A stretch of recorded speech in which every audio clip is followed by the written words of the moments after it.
नमस्कार, बहुत स्वागत है आप सभी का। आप देख रहे हैं कहानी कुर्सी की, आपका प्रोग्राम। मैं हूं सौरभ, आपके साथ। तीनों मेहमान हमारे साथ हैं, हर्षवर्धन त्रिपाठी जी, विजय त्रिवेदी जी, समीर चौगांवकर साहब। बहुत स्वागत सर आपका। पहली खबर सर बिहार है। बिहार बहुत इंटरेस्टिंग हो गई है। व्यूअर्स आपको बताएं, बिहार में इलेक्शन अभी कुछ महीने दूर है, लेकिन सभी ने अपनी अपनी गोटियां फिट करनी वहां पर शुरू कर दी है। मैं आपको 3-4 बयान, बिल्कुल लेटेस्ट बयान सुनाऊंगा और आपको पता चलेगा कि बिहार की राजनीति में इस बार कुछ बहुत नए प्रयोग होने जा रहे हैं। जिसमें पहली बात तो हम लोग 2-3 बार चर्चा कर चुके हैं, नीतीश कुमार के बेटे क्या जेडीयू में आएंगे, क्या उनको कोई महत्वपूर्ण भूमिका मिलेगी। उनका, नीतीश कुमार के बेटे का नाम है निशांत कुमार।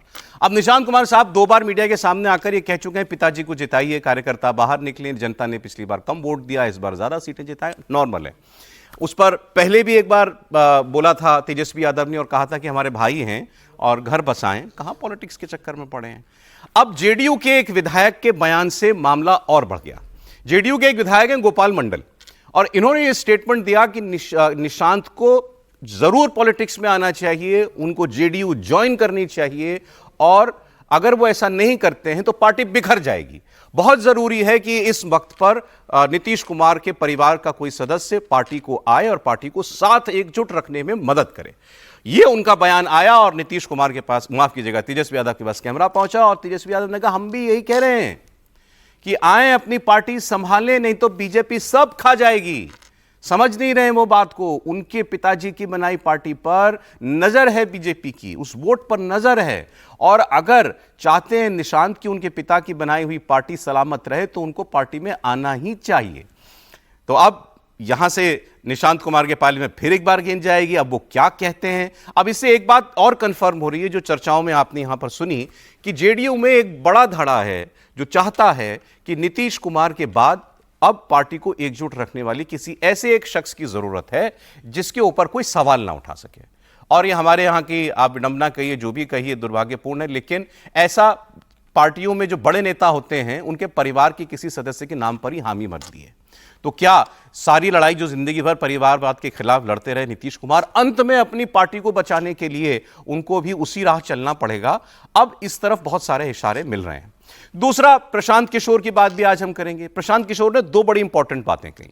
एक चर्चा आप लोग रोज सुनते हैं कि भाई नीतीश कुमार का स्वास्थ्य ठीक नहीं है, वो अब उस कैपेसिटी में नहीं रह गए हैं कि वो बिहार जैसे एक बड़े और कॉम्प्लेक्स राज्य को लीड कर सकें, और वो कमी अब वहां गवर्नेंस में खल रही है।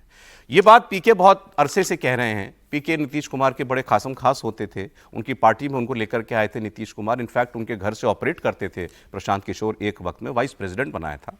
उन्होंने कहा कि मैं चुनौती देता हूं कि नीतीश कुमार एक बार कैमरे पर आए और साबित करें कि वो मेंटली फिजिकली फिट हैं, और कुछ नहीं करना उनको।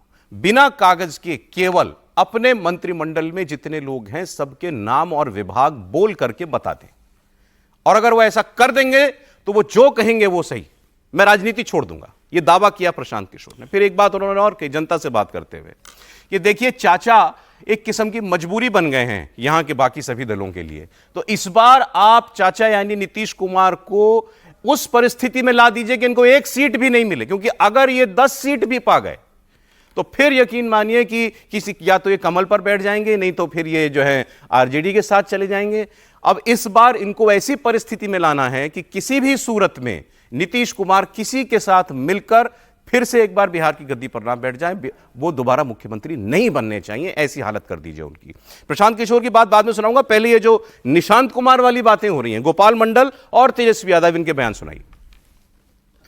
तो वही नीतीश कुमार नहीं चाहते हैं कि राजनीति में आवे, लेकिन हमारे दल के बड़े बड़े लीडर हैं, सबका सोच है अब की बार तो नीतीश कुमार का चेहरा लेके लड़ जाएंगे, अगले बार कौन लड़ेगा, फिर निशांत को लाया जाए।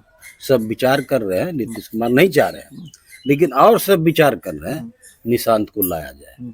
तो निशांत को ला के अगर खड़ा कर देगा, अभी नहीं बाद में ही ला के खड़ा कर देगा, तो फिर कोई थोड़ो है जदयू वाला कहेगा ये हमको मुख्यमंत्री नहीं चाहिए। नीतीश कुमार का बेटा है, हम लोग को चाहिए एक लीडर, और नहीं तो स्थिर हो जाएंगे तो जदयू समाप्त हो जाएगी। ऐसा कोई चेहरा नहीं है नीतीश कुमार के अलावा जदयू को संभाल सके। निशांत हमारे भाई हैं, उनका आदर है, सम्मान है। हम तो चाहेंगे कि भाई जल्दी आ जाए, नहीं तो भाजपा खा जाएगी जदयू को। और शरद जी की बनाई हुई पार्टी है, जल्दी आना चाहिए, कमान संभालना चाहिए। अगर निशांत आ जाएंगे तो पार्टी बच जाएगी, नहीं तो एक कुछ संभावनाएं रहेंगी कि शायद बच जाए। वो तो निशांत कैसा काम करेंगे पार्टी के लिए वो होगा। हम लोग भी राजनीति में, तो हमारे माता पिता या परिवार के लोग थोड़ी बोले कि आज जाओ राजनीति में। लेकिन आप ज़रूरत हुई लोगों को, बिहार के लोगों को, हमारे वोटर्स को, हमारे कार्यकर्ताओं नेताओं ने कहा कि नहीं आना चाहिए, हम आए हैं। माननीय मुख्यमंत्री जी का अंतिम ही जो है मंत्रिमंडल विस्तार रहेगा। अब इनके बाद तो एनडीए की सरकार जाने वाली है। 2025 में एकदम एनडीए ख़त्म होने वाली है।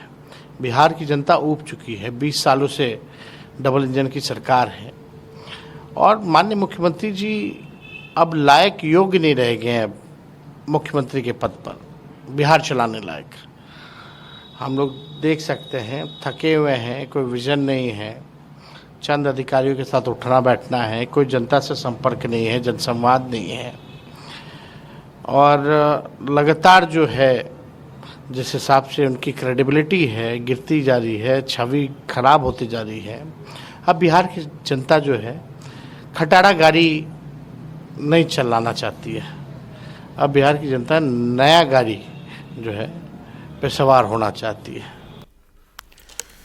भाई बहुत बढ़िया, दोनों ने बड़ी अच्छी बातें कही हैं और इनको धन्यवाद इसीलिए कि गोपाल मंडल जी को कि इन्होंने खुलकर वो बोला जो हर कोई बात कर रहा है लेकिन कह कोई नहीं रहा है। और ये भी अपने आप में एक प्रूफ है कि गोपाल मंडल ये कह पा रहे हैं, इसका मतलब नीतीश कुमार जी अब अपनी पार्टी पर वैसा होल्ड नहीं रख पा रहे हैं या सरकार पर, गवर्नेंस पर उनका वैसा होल्ड नहीं। तो कोई कह सकता है भाई जो जहां जिस पार्टी में नेता सब कुछ हो, एक व्यक्ति मुख्यमंत्री है वो 20 साल का, और कोई व्यक्ति कह रहा है कि चलिए आज अभी लाएंगे तो बाद में इनके नाम पर कम से कम सहमति बनेगी। और कौन परिवार में इनके अलावा? आज नीतीश जी हैं, कल अगला चुनाव किसके नाम पर लड़ोगे? कोई बोल सकता है किसी के खिलाफ ऐसा, लेकिन वो बोल रहे हैं, इसका मतलब वो जानते हैं कि यह हकीकत है और बोलना जरूरी है। हर्षवर्धन जी देखिए, सबसे पहले तो ये मुझे लगता है कि जब हम ये कहते हैं कि परिवारवाद से लड़ते रहे और परिवारवाद में फंस गए, तो मुझे लगता है ये अन्याय भी है नीतीश जी के साथ। नीतीश कुमार अपने जीवन में परिवारवाद और भ्रष्टाचार, हम उनकी आलोचना दूसरे विषयों पर करते हैं, फिर करेंगे,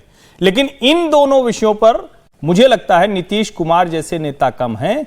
प्रधानमंत्री नरेंद्र मोदी के बाद वो एक लकीर अगर किसी ने खींची है तो उसमें नीतीश कुमार हैं। और भी नेता हैं, ऐसा नहीं कि यही दोनों हैं, लेकिन नरेंद्र मोदी के बाद एक में देश में कोई ऐसा नेता है जो कह सकता है कि भाई हमारा परिवार नहीं हमारी वजह से सब कुछ कर रहा है, भ्रष्टाचार हम नहीं करते हैं, तो ये दोनों नेता हैं। अब सवाल यह है कि निशांत कुमार आ रहे हैं तो क्या उससे आरोप चिपक जाएगा? देखिए, मंडल जी ने जो कहा, मुझे लगता है कि किसी भी पार्टी के जो लोग होते हैं उनको पता है ना भाई कि कोई तो एक जिसको कहते हैं कि चुंबक वाला फैक्टर होता है कि भाई वहां जाके सब चिपकते हैं। नीतीश कुमार है, उनके बेटे निशांत कुमार है। एक second, cat is out of the bag, बिल्ली झूले के बाहर आ गई, गोपाल मंडल ने साफ कर दिया। एकदम तय है कि निशांत कुमार को राजनीति में आने से कोई रोक नहीं सकता और रोकना चाहिए भी नहीं। 48-49 साल के जहां तक मुझे ध्यान में है, 49 उनकी उम्र हो गई है। अब अगर इतनी उम्र तक वो नहीं आए तो हम लोग उसके लिए कहें कि नीतीश कुमार में अब परिवारवाद जागा है, ये गलत बात होगी। नीतीश कुमार को जब तक रखना था तब तक उन्होंने निशांत को राजनीति से दूर रखा और यही तरीका होता है। निशांत इतने दिनों से राजनीतिक दायरे में ही है, अब अगर उनको लगता है तो आए और अब खुद को साबित करें। लोकतंत्र ऐसे ही चलता है। मेरा सवाल यह है कि क्या अब ये स्पष्ट हो गया, बिल्कुल पार्टी ने बोल दिया खुल करके कि अब नीतीश जी कमांड में नहीं है?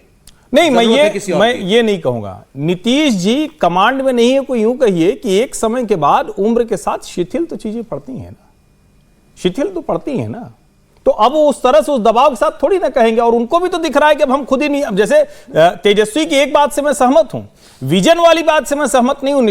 नीतीश कुमार के पास जितना बिहार को लेकर विजन था उतना कोई और नेता नहीं रहा, लेकिन हां अब उस तरह से उस विजन को लागू करने की स्थिति में नहीं है। नहीं, वही नीतीश कुमार पुराने वाले होते तो कोई किसी की हिम्मत, सवाल ही नहीं उठता था कोई ये बोलने की। और निशांत की भी हिम्मत नहीं होती कि पटना हवाई अड्डे पर कार्यक्रम के दौरान संजय झा के साथ पार्टी में जगह जगह बयान देते घूमते, ये किसी की हिम्मत नहीं होती। तो निशांत आ रहे हैं राजनीति में? बिल्कुल आ रहे हैं, इसमें कोई संदेह नहीं। निशांत आ रहे हैं, इसमें तो बहुत अब कोई शक नहीं रहा, लेकिन निशांत हिम्मत कर रहे हैं, मैं इससे सहमत नहीं हूं।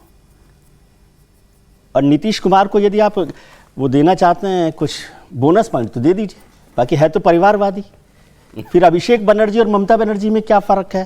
फिर लालू यादव और तेजस्वी यादव में क्या फर्क है? फिर और जगह पर स्टालिन में और एमके स्टालिन और करुणानिधि में क्या फर्क है?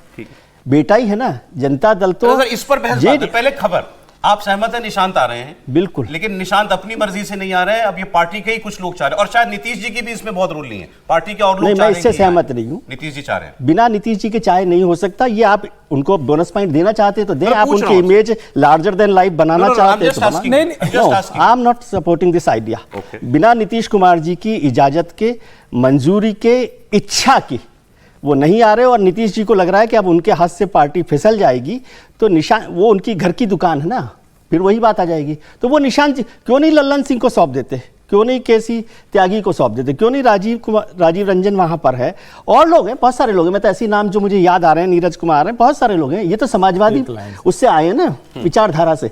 तो समाजवादी विचारधारा में तो लड़ाई चलती रहती है। गोपाल और मंडल कह रहे हैं किसी जेडीयू, और के नाम पर सहमति नहीं सर होगी। जेडीयू बनी कहां से है? उस पिछले 25 साल में जहां जहां से टूट कर वो आई है पार्टी, तो वो नेतृत्व तो अलग किसी भी परिवार को नहीं मिला था। नीतीश कुमार भी थे, जॉर्ज फर्नांडिस भी थे, शरद यादव भी थे, लालू यादव भी थे, मुलायम सिंह यादव भी थे। जो ओरिजिनल पार्टी है वहां से यहां तक आए तो वहां पे कोई परिवार नहीं था, और सब पार्टियां खड़ी हो गई। तो कारण आप कुछ भी दे लीजिए, और मुझे कोई आपत्ति नहीं है कि जो निशांत कुमार जी और जेडीयू चाहे, लेकिन आप उसके बाद उन्हें वो क्लीन चिट देना चाहते हैं, वो मैं उससे सहमत नहीं हूं। बाकी नीतीश जी आए, निशांत जी आए, उनकी दुकान है, मैं तो ऐसे ही मानता हूं। और तेजस्वी स्वागत कर रहे हैं कि आना चाहिए, पार्टी संभालिए अपनी आगे। तेजस्वी तो चाहते हैं ना कि इस तरह से हो जाए तो उनका भी एक दाग खत्म हो जाएगा। और वो शरद यादव जी का जिक्र कर रहे हैं, जिन शरद यादव जी ने लालू जी को हराया था, जिन शरद यादव जी का लालू यादव के साथ झगड़ा हुआ था अध्यक्ष पद को लेकर जनता दल में, तो वो तो वक्त के साथ अलग अलग बातें मैं ये समझना चाह रहा हूँ तेजस्वी क्यों चाह रहे हैं कि नीतीश की जगह आ जाए, बेटा ही आ जाए। ठीक है भाई, एक तो जेडीयू के पास फिर से एक झगड़ा शुरू होगा। आप समझ रहे हैं जितना आसान है ये, नीतीश कुमार जी आ जाएंगे, ये समाजवादी पार्टी, समाजवादियों की पार्टी है जेडीयू। यदि नीतीश कुमार के बाद निशांत कुमार भी आ जाएंगे तो मैं आपको बताता हूं कि पार्टी में बिखराव होगा ही। ठीक है। और निशांत कुमार नहीं आएंगे तब भी ये पार्टी बिखरने के उस पर आ गई है। एक लाइन आपकी सिर्फ एक लाइन, मुझे लगता है कम से कम ये कहना, ठीक है आपने लालू जी के, अरे भाई लालू जी ने जेल जाना हुआ तो पत्नी को दे दिया, फिर बेटा जो थे एक बेटे को वहां लगा दिया, एक बेटे को यहां लगा दिया, एक बेटी को राज्यसभा भेज दिया।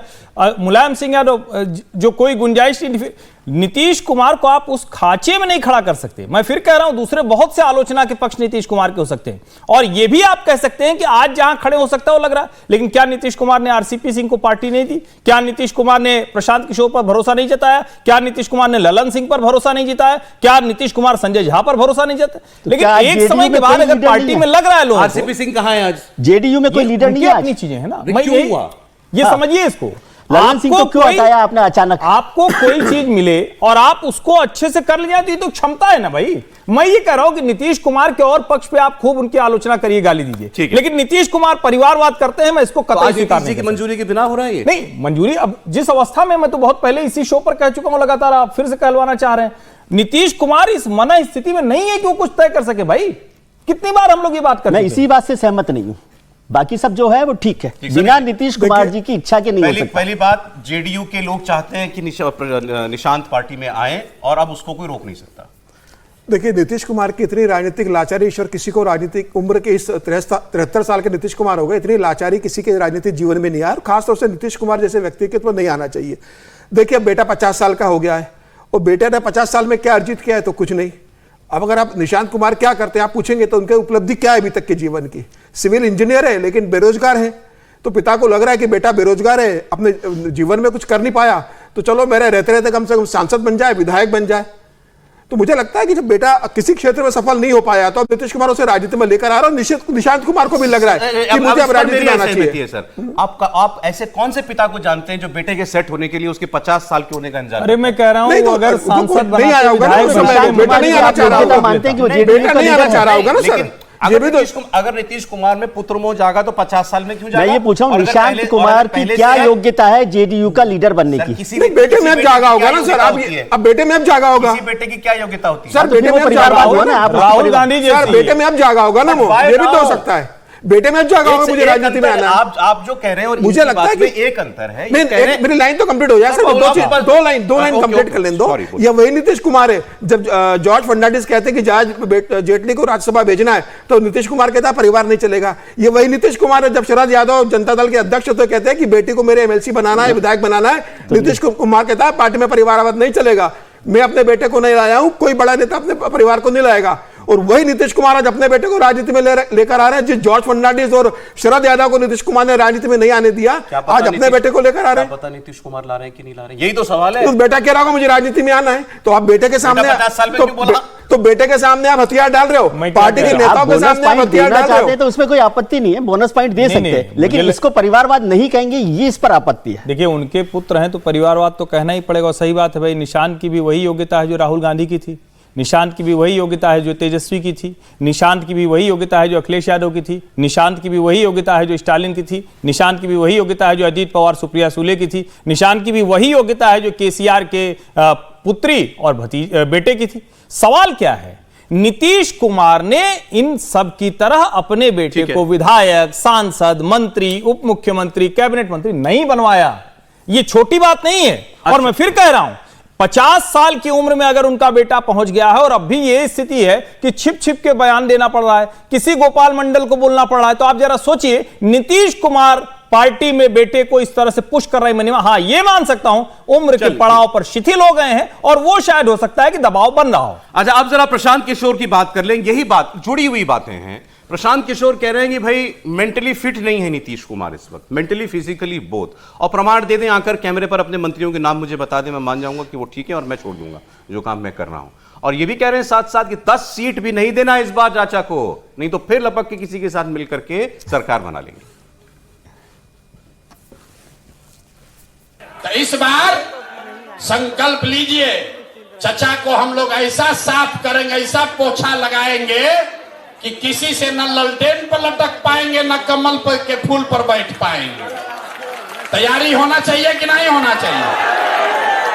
सब लोग संकल्प ले लो रे भाई। जितना जदयू वाला सीट है, जितना जदयू वाला सीट है, खाता वहां नहीं खुलना चाहिए, नहीं खुलना चाहिए ना। जदयू का एक भी सीट अगर बन गया तो चचा कहीं ना कहीं लटकिए जाएंगे। भाजपा ने बनाया है तो स्वाभाविक है, भाजपा ही तो पीछे से दल सरकार चलवा रही है। सामने से नीतीश कुमार को मुखौटा रखा है।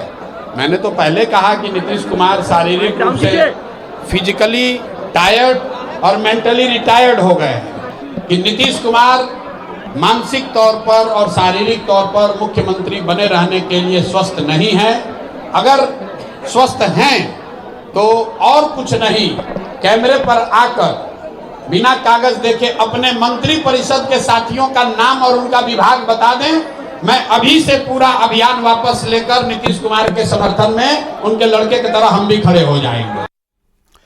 अब प्रशांत किशोर की भूमिका आपको अगर इस पर चर्चा करनी है तो जरा रेफरेंस पॉइंट रखना चाहिए चिराग पासवान को। पिछले चुनाव में चिराग पासवान ने जेडीयू के खिलाफ ही उम्मीदवार उतारे, जेडीयू का ही वोट काटा और नतीजा था कि 43 सीट पर नीतीश कुमार को ले आए। क्या इस चुनाव में वो काम प्रशांत किशोर करने वाले हैं? समीर जी, देखिए, चिराग पासवान और प्रशांत किशोर की राजनीति के पृष्ठभूमि बहुत अलग है। दोनों की राजनीति को भी तुलना नहीं की जा सकती। टारगेट क्लियर है नीतीश कुमार? नहीं, नीतीश कुमार टारगेट है, लेकिन चिराग पासवान के तो किसके कहने पे चिराग पासवान ने कैंडिडेट खड़े करे थे? कौन था उसके पीछे जिन्होंने चिराग पासवान को पूरी ताकत दी थी? ये सबको पता है कि भारतीय जनता पार्टी उसके पीछे थी, जिसके कारण नीतीश कुमार को नुकसान हुआ था। यह बात नीतीश कुमार ने भी स्वीकार की थी। प्रशांत किशोर के साथ ऐसा नहीं है कि वो नीतीश कुमार को टारगेट कर रहे हैं। वो जितना नीतीश कुमार को टारगेट करते उससे ज्यादा वो लालू प्रसाद यादव और तेजस्वी यादव को टारगेट करते, उतना ही वो भारतीय जनता पार्टी को टारगेट करते। प्रशांत किशोर परिवारवाद की राजनीति के देन नहीं है बिहार की राजनीति के अंदर। वो अपनी दम पर राजनीति में आए और उन्होंने जो मुकाम हासिल किया, आज वे पहचान अपनी दम पर हासिल किए। सभी राजनेताओं के वो सलाहकार रहे, राजनीतिक उनकी रणनीति तय की है। नीतीश कुमार अपने बेटे के रूप में उनको लेकर आते हैं, राष्ट्रीय उपाध्यक्ष बनाते हैं और कहा जाता है कि नीतीश कुमार ने अपना उत्तराधिकारी ढूंढ लिया है। आने वाले समय में प्रशांत किशोर पार्टी के मुखिया होंगे। पार्टी से नहीं जमी, वो पार्टी से चले जाते हैं।